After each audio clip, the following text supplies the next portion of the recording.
Sizinle paylaşmadığım birkaç şey oldu. Benim cüzdanım hortumlandı. İlk defa bir ülkeye gerçekten sıfır parayla girdim. Dünya turunda böyle şeyler de oluyor. Ne yapacağım biliyor musunuz? Bir tapınağa gideceğim. Problemimizi başka şekilde çözmemiz lazım. Monka bak, cevap vermiyor, şaka mı?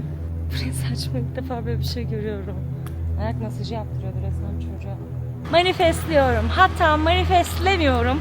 Kendime güveniyorum. Can you read? Kadın olduğumuz için yine elendik dostlar. Ben şöyle bir yazı hazırladım. Gönüllülüğün ne olduğunu açıklayan.